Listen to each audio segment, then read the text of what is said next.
Welcome back to Speaking Llama, a Survivor podcast. We are here with the latest person voted off of Australian Survivors, Titans versus Rebels, one of arguably the best players this season, if not in Australian Survivor history. Kirby, how are you doing today after what has been a long journey, finally watching your torch get snuffed? Yeah, it was an amazing experience. I had so much fun, and that's probably why I was smiling so big every time. I didn't care if I was in control or out of control. I just had the best time ever. Yeah, that's awesome. Well, you spent a lot of the game in control.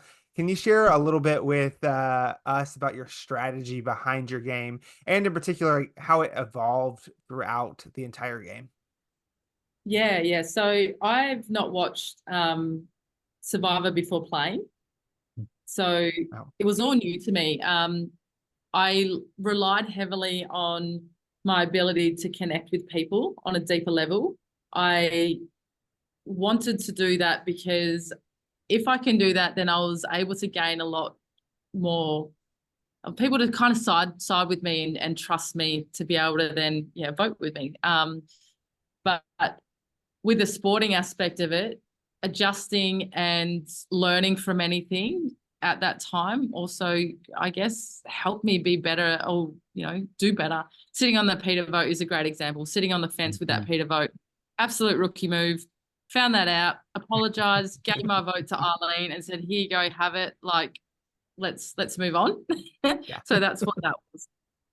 Well, for someone who has never watched or wasn't quite familiar with the game, you could have fooled me. I thought you hmm were a natural at it from the beginning. You talked about kind of learning as you go in the season. Was there another point where you realize oh no, this I need to start doing X, Y, and Z to kind of keep myself in the game? Yeah, I sort of played it when I made a big move, I would step back, or I learned how to suggest to other people, or plant the seed and say, "Oh, what do you think of Arlene? Do you think she's a threat?" And when it came to Scotty and Ree, making sure that they felt in control of their game too. So we were all respectful of each other and very open and honest with what it is that we're trying to do. So it wasn't just me saying, "We're doing this, we're doing that." It was like, "Well, Scotty, what do you think of Arlene?" And he'd say, "Absolutely not," which meant that I knew they were a lot closer than they probably should have been, but I was still okay with that. And then Ree, "What do you think of Caroline and Kitty?" Well, she's like, "Well, I'm working with them." So I'm like, "Okay, cool. Well, who do we do?" Yeah. Well, Kirby, I'm so interested to hear this. I'm sure you've talked about it a lot today already, but your dynamic with Ferris. I mean, we'd love to hear a little bit more of that journey. How did you go from enemies to friends to being like a sister to him? And it felt like a roller coaster a little bit all season. Can you walk us through that relationship? Yeah, I didn't know if we were on Love Island together, and gave Tobias and Sarah shit about that, but I didn't know if it was that or if it was family and fighting. But we got along so well, and again, it came down to our connection. I'm an Aboriginal woman in Australia, and my experiences here has been very similar to the way that Ferris has experienced the way that he's viewed from his cultural background too, and that really linked us.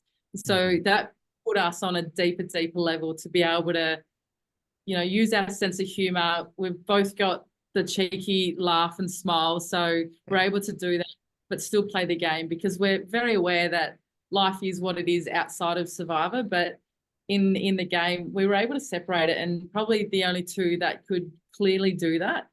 Mhm. um, so when we're going for each other, we really were, even if we were laughing in the background between chats. So yeah, it's a fun dynamic. He broke up with me last night, but that's a whole different conversation. Yeah, that's yeah, a whole other conversation. But would also love to hear when it comes to Ferris, did you, as you were out on the island, strategizing and playing the game, did you think your dynamic feud, friendship with Ferris would be one of the main plot points of the season? Were you aware of that as you were playing, or was that later a surprise as you saw it air?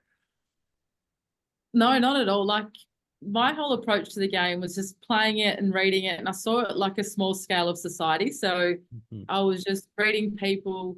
I love creating the chaos or the shifts the way that it was, because I operate well in chaos. I just think that, there's always a way through or out of something. And what I've found with a lot of people, if they haven't had sort of the life experiences that maybe I've seen or experienced, they get really emotional and they get caught up, and they like to just revert back to a name they heard 3 days ago. So I learned that pretty quickly. And when it came to him and our relationship, it just was what it was. So yeah, it's unique, but it's told a great story. Yeah, absolutely. Well, and just watching kind of, as Alex mentioned, the roller coaster has been a fun season, like fun story throughout. And, I wonder, do you think, right, think about week 1 on the island, would you have expected to be working this closely with Ferris by day, whatever, 50 at this point? Yeah. Week 1, I was just so glad I wasn't the first one voted out. So that was yeah, when we got to the Titans beach, after I took Garrick out, Ferris came up to me. We were near the Titans banner, and he begged me to take him to merge. And I remember it because I just had this smile on my face. I was like, yes, I've got this bloke in my hands. and I was all in, because I was open to working with nearly everyone. And it didn't matter if we had voted together or we hadn't voted together at all. I was always open to the discussion, because you don't know what is going to be beneficial to their game and how that looks for you. And there's always like the flow and effect. So that's sort of my approach on it. Yeah, absolutely. And I think that's why, like, you succeeded or did so well on the season, was your ability to be flexible and not to float as some other people on the season, as you so eloquently said. But one of those people was with Rihanna, throughout the season, and y'all kind of have, I think I viewed a pivotal position in that merge, as kind of like kind of halfway through the merge, and y'all can go with kind of the Ferris Raymond side, or you can start working a little bit more with Kitty and Caroline. Can you talk with me about kind of y'all's strategy, in particular working with Raymond and Ferris rather than maybe some of the other older Titans? Yeah, so when we first actually got on the beach, Kitty walked up to me and said, "Kirb, we saved Ree for you. We want to work with you." And at that stage, I was still tight with Val, and I was also tight with Ferris. So I just said, "Why don't you work with Ferris? I can't, because I'm working with Val. And I know that Ree trusts you, so Ree's probably going to sit with you too." So what that does, then Ferris and I have a conversation, and we're like, well, I know what Val and Mark's posse is all going to say and think. And I said, you can have the insight to that. And I said, we can just know what's happening from there. So even when it went on and we voted separately, we knew exactly what was happening in that tribe. So choosing Ferris and Raymond, it was choosing Ferris because Eden got, and that was bad for us. That was bad for me and Ferris's game, because we also needed an extra shield. I became that, and that was bad for me. So yeah, so I needed Ferris to be fully aware that if I go, you go. Like, well, I needed to keep saying that to him. Yeah. That's good. That's good. Well, one other tribal council I'm really interested in hearing about was the tribal council that Alex went home. He had some choice words for you, for Ferris, for Caroline. And then after that, the target seemed to get much larger on your back. And so would love to hear, how was your relationship with Alex? And then 2, how did you have to adjust your game after that tribal council in these latter days on the island? I was okay with being the target, as long as Ferris was aware of the impact if I went sooner than I did, which was great. I also then knew that I needed to control the fate. And I'm pretty sure I mentioned it as well. Like I had to win those necklaces, and you could see me, like, that was probably the most emotion that I showed in the game that wasn't smiling or happy, because I was really on the line, but so was my ride and die. Yeah. So it was me or her. And when I won that, I knew that, and I was like, I was gutted. Obviously, how salty I was, that reaction when he got got.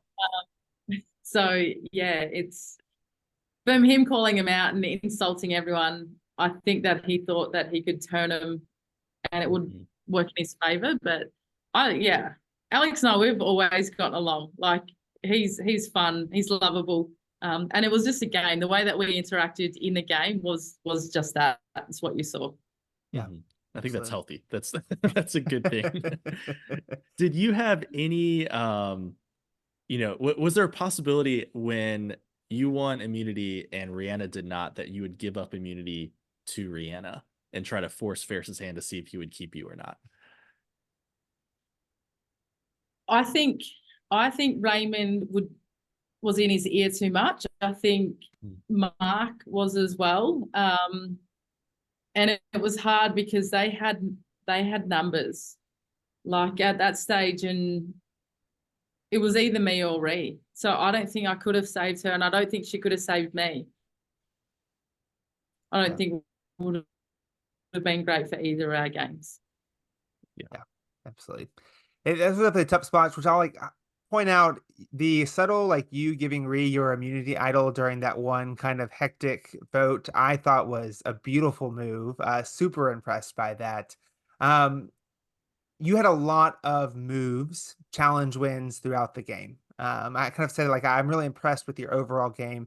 Is there a move or a win, looking back, that you're particularly proud of or you impressed yourself with? I think my favorite move was the Eileen move, because I did it from the lens that I wanted to make the players feel like it was theirs. I just suggested, it was more suggestive. So when Val and I spoke, I was like, well, what does this look like? Because Ferris has 4, that's pretty strong. Like everyone else is sort of sitting in their trios. Eileen seems like she's the more switched on one. Like, what do you think of that? Go back and talk to your Titans.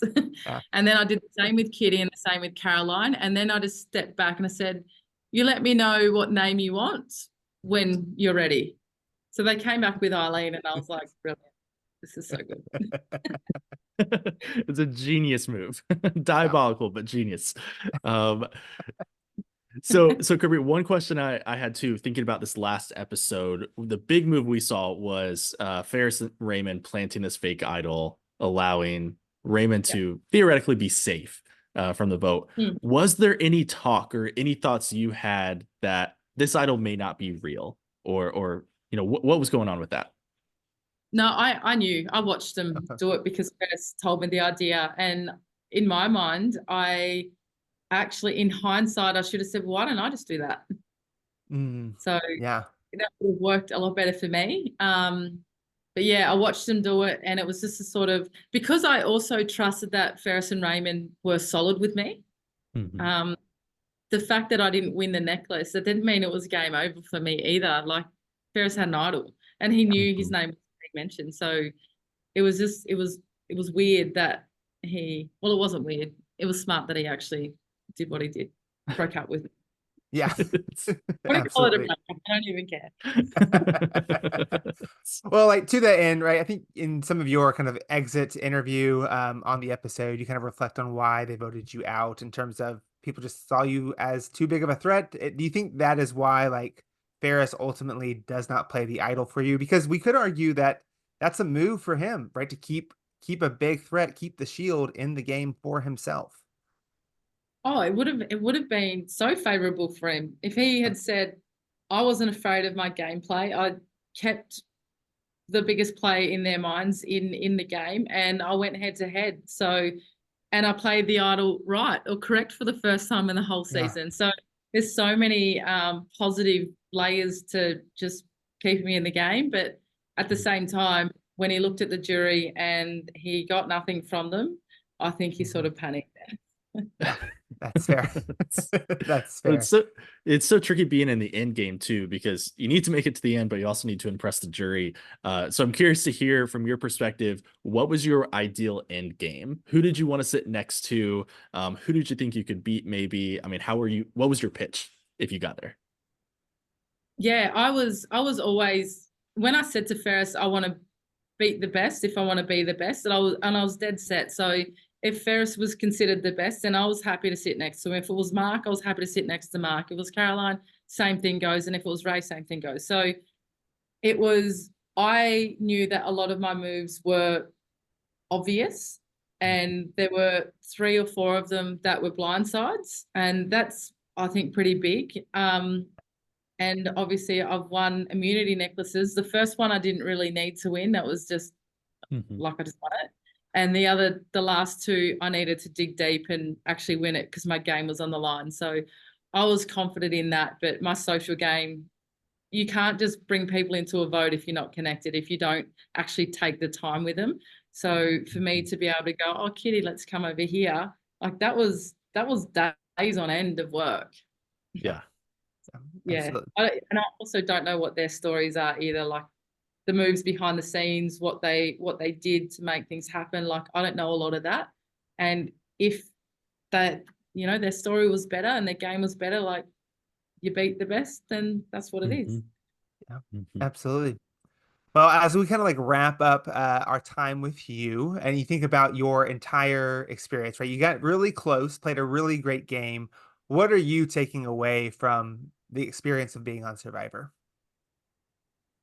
This experience was so amazing. I've never done anything like it. Like not watching the game and now playing the game. It's a social experiment that I've just absolutely loved. And the biggest thing that I'll take away is the genuine connections with the friendships, because that's huge for me. I didn't know that I needed more people in my life, and I don't trust people anyway, and I don't like people at the best of times. So, to have people like Scotty and Ree, and even though me and Ferris broke up, like to have them in my life outside of the game, it's massive.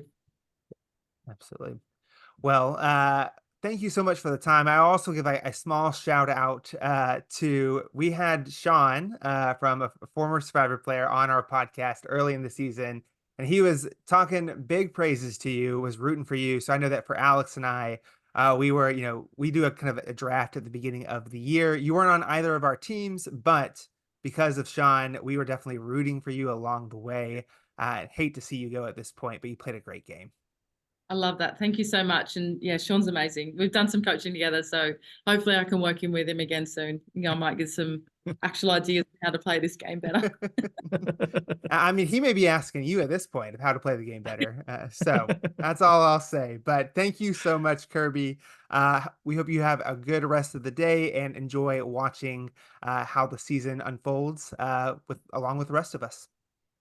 Really appreciate it. Thanks so much, guys. Yeah, thanks. Yep. Thanks, Kirby.